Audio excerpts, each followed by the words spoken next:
আসসালামু আলাইকুম ফ্ৰেণ্ডছ, মোৰ অন্য এটা ভিডিঅ'লৈ আপোনালোক সকলোকে স্বাগতম জনাইছোঁ।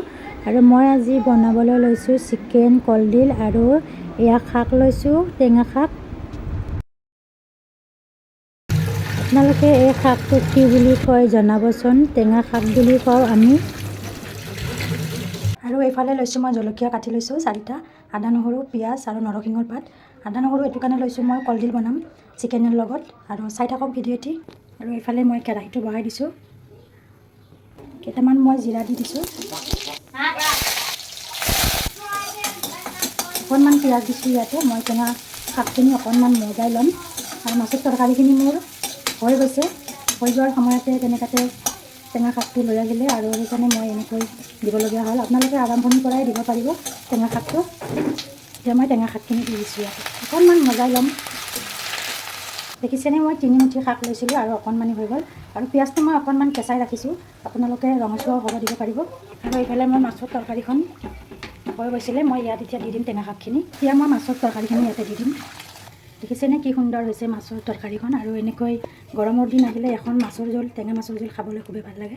আৰু মোৰ হৈ গ'ল টেঙা মাছৰ জোল। আপোনালোকে এনেকৈ খাই চাবচোন।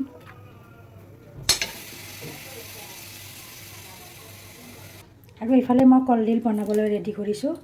কেৰাহীখন বহাই তেল অকণ দি দিছোঁ, কেইটামান জিৰা ফুটাই দিছোঁ আৰু লগত কেইটামান নৰসিংহৰ পাত দিছোঁ। গোন্ধটো খুব সুন্দৰ হয় নৰসিংহৰ পাত দিলে। আৰু এইফালে পিঁয়াজখিনি দি দিছোঁ, পিঁয়াজ জলকীয়া আটাইখিনি দি দিছোঁ আৰু আদা নহৰু অকণমান দি দিম। এতিয়া চিকেনখিনি দি দিম ইয়াতে। চিকেনখিনি মই অকণমান সময় ভাজি থাকিম,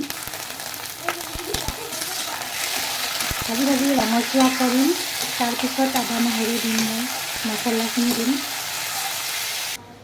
মই ৰঙচুৱা কৰিছোঁ, দেখিছেনে কি সুন্দৰকৈ ৰঙচুৱা হৈছে। আৰু ইয়াতে মই আদা নহৰু দিম অকল, আৰু একো মছলা নিদিওঁ।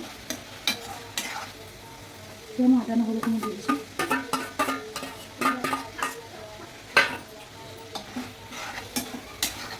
আৰু এতিয়া মই নিমখ অকণ দি দিম। মই নিমখটো আগতে দিয়া নাছিলোঁ, কাৰণ চিকেনৰ পৰা পানী ওলায় আৰু পানীটো ওলাই গ'লে ভাজিব নোৱাৰিম। মই সেইটো কাৰণে মুৰ্গীটো অকণমান ৰঙচুৱাকৈ ভাজি লৈছোঁ। আৰু এতিয়া মই ইয়াতে দি দিম হালধি,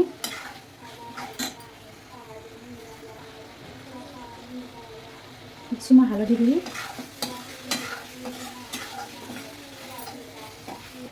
আৰু দিছোঁ মই জালুকৰ গুড়ি অকণমান।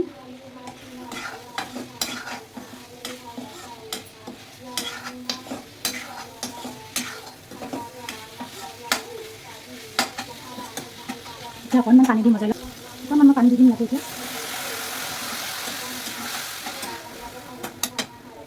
মজাই ল'ম, পানী দিছোঁ। এতিয়া মই বিলাহীখিনি দি দিম। বিলাহীখিনি অপশ্যনেল হয়, আপোনালোকৰ ওচৰত যদি থাকে দিব পাৰে। আৰু মই দি দিছোঁ, বিলাহীটো নিদিলেও হয়। আৰু মছলা বুলিলে মই ইয়াত তেনেকুৱা একো মছলা দিয়া নাই, যিহেতু মই অলপ বইল টাইপৰে বনাম। আৰু অকণমান জালুকৰ গুড়ি দিছোঁ খালি।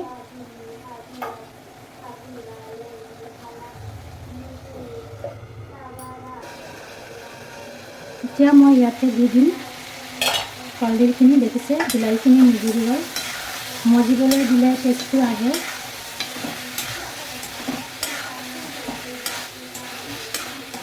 আপোনালোকে জনাবচোন মোৰ ভিডিঅ'টি চাই কেনেকুৱা পায়। নাজানো, ট্ৰাই কৰি আছোঁ মোৰ ওচৰত ভাল ভাল ভিডিঅ' লৈ আহিবৰ বাবে। আৰু এতিয়া মই কলডিলখিনি দি দিছোঁ। মই বইল কৰা নাই কলডিলখিনি, এনেকৈয়ে দিছোঁ। আপোনালোকে যদি বইল কৰি ল'ব বিচাৰে বইল কৰি ল'ব পাৰে।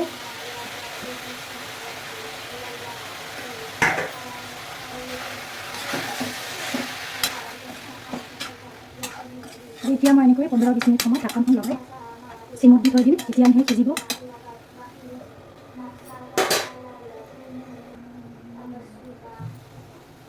মোৰ কলডিল চিকেন হৈ গ'ল, দেখিছে। মই পানী অকণমান ব্যৱহাৰ কৰা নাই, এতিয়া মই অকণমান ইয়াত পানী দি দিম।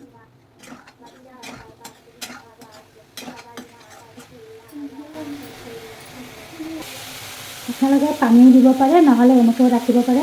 মই অকণমান পানী দি দিম ইয়াতে, যিহেতু মই অকণমান লেটপেটীয়াকৈ ৰাখিম।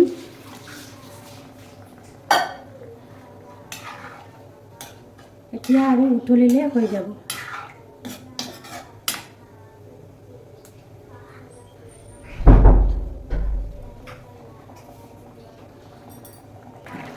মোৰ কলডিল হৈ গ'ল, দেখিছে আপোনালোকে কি সুন্দৰ হৈছে। আৰু এতিয়া মই নমাই ল'ম। খুব সুন্দৰ হৈছে, দেখিছে।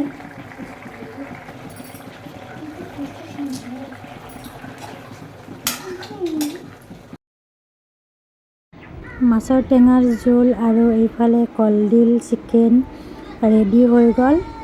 আৰু আপোনালোকেও এনেকৈ ঘৰতে বনাই খাব, যিহেতু এতিয়া গৰমৰ দিন আহি আছে। এখন মাছৰ জোল আমাক লাগে, টেঙা মাছৰ জোল।